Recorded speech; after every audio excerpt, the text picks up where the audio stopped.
નમસ્કાર, spark today ન્યૂઝમાં આપનું સ્વાગત છે। સૌથી પહેલાં જે તાલુકા પંચાયતની પેટા ચૂંટણી છે ત્યારે આપ જુઓ કે એક વૃદ્ધ બા પણ આ મતદાન કરવા માટે આવ્યા છે। તેમની સાથે સીધા જ વાત કરીશું। બા, શું કહેશો? આજે મતદાન કરવા આવ્યા છો, શું લોકોને શું અપીલ કરશો? મતદાન કરવું કેટલું જરૂરી છે? મતદાન કરવું કેટલું જરૂરી છે? જોરથી બોલ કાનમાં। મતદાન કરવું કેટલું જરૂરી છે? બિલકુલ, આપ જુઓ કે જે પ્રકારે મોટી ઉંમરના લોકો પણ અહીંયા મતદાન કરવા માટે આવી રહ્યા છે।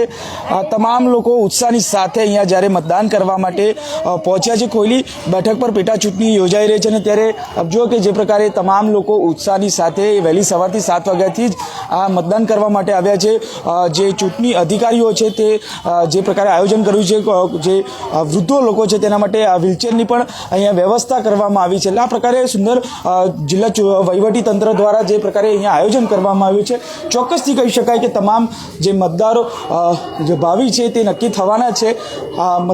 જે આ મતદારો છે પોતાનું ભાવિ માટે, જે ઉમેદવારો છે તેના ભાવિ માટે અહીંયા આવ્યા છે અને તેઓ મતદાન કરી રહ્યા છે। વહેલી સવારથી કોયલી બેઠક પર આ ચૂંટણી થઈ રહી છે। 7,300 કરતાં વધુ મતદારો છે અને તે અહીંયા મતદાન કરવા માટે જઈ રહ્યા છે। આ ખાસ કરીને વડોદરા જિલ્લા વહીવટીતંત્ર દ્વારા ખૂબ સરસ અહીંયા આયોજન કરવામાં આવ્યું છે। જે વૃદ્ધ છે, જે ચાલી નથી શકતા, તેઓ લોકો માટે પણ વ્હીલચેરની વ્યવસ્થા પણ કરવા માટે અહીંયા કરવામાં આવી છે। જે જો કે જે લોકો મોટી ઉંમરના છે, લગભગ 70થી 80 વર્ષ ઉંમરના લોકો પણ અહીંયા મતદાન કરવા માટે આવ્યા છે, તેઓ માટે ખાસ અહીંયા વ્યવસ્થા કરવામાં આવી છે। જે પ્રકારે વાત કરીએ તો ચોક્કસથી જે પ્રકારે 7,300 કરતાં વધુ જે મતદારો છે આ મતદાન કરવાના છે। વહેલી સવારથી લગભગ અત્યારે 10 વાગ્યાની આજુબાજુ 8 થી 9% જેટલું મતદાન અહીંયા થઈ ચૂક્યું છે। તમામ જે ભાજપ અને કોંગ્રેસના ઉમેદવારો છે પોતાનું એડી ચોટીનું જોર લગાવી રહ્યા છે। ભાજપના ઉમેદવાર પૂનમભાઈ જાદવ પણ અહીંયા પહોંચ્યા છે। તેમની સાથે આપ જુઓ કે તેઓએ પણ મતદાન કર્યું છે અને તમામ જે પોતાના મતદારો છે તેને રીઝવવા માટેના પ્રયત્નો કરી રહ્યા છે। તેમની સાથે આપ જુઓ કે તેઓ વિક્ટરીનું પણ સાઇન કરી રહ્યા છે। તેમની સાથે જ વાત કરું, પૂનમભાઈ શું કહેશો? આજે મતદાન થઈ રહ્યું છે, ખૂબ શાંતિપૂર્ણ, શું કહેવું છે?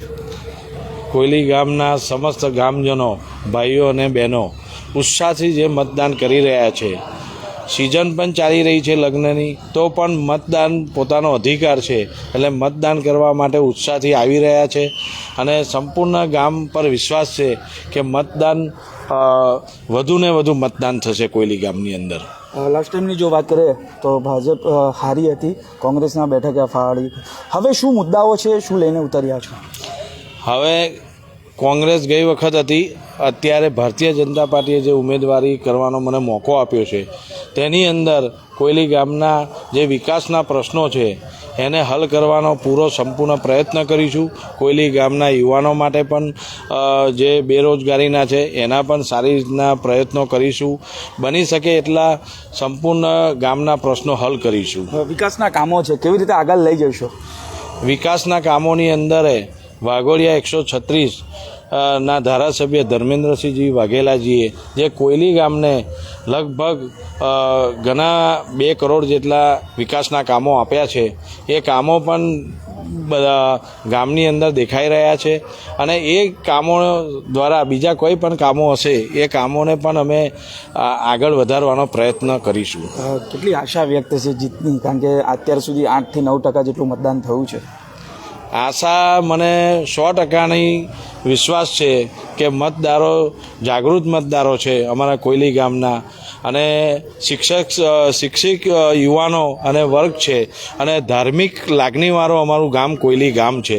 તે કોયલી ગામ ઉપર મને સંપૂર્ણ વિશ્વાસ છે કે કોયલી ગામના વિકાસનું એમની અંદર ફિટ હશે કે કોયલી ગામનો સારો વિકાસ થાય। અને મેં ઉમેદવારી કરી છે ત્યારથી કોયલી ગામની અંદર ભાઈઓ અને બહેનો અને યુવાનોનો પણ એટલો ઉત્સાહ છે કે જંગી બહુમતીથી પૂનમભાઈ રાવજીભાઈ જાદવને જીતાડવાનો એક મક્કમ નિર્ધાર કર્યો છે। બિલકુલ, મતદારોએ પૂનમભાઈને જીતાડવાનો મક્કમ નિર્ધાર કર્યો છે, પરંતુ જે પ્રકારે લોકોમાં ઉત્સાહ છે, આપ જો કે વહેલી સવારથી અહીંયા કોયલી બાટેની જે બેઠક છે, પેટા ચૂંટણી યોજાઈ રહી છે તાલુકા પંચાયતની વડોદરાને, અને ત્યારે 7,300 કરતાં વધુ મતદારો પોતાનું મતદાન કરવા માટે મતદાન મથકો પર પહોંચ્યા છે। સાંજે 6 વાગ્યા સુધી મતદાન થવાનું છે। વહેલી સવારે 7 વાગ્યાથી મતદાનની શરૂઆત થઈ છે।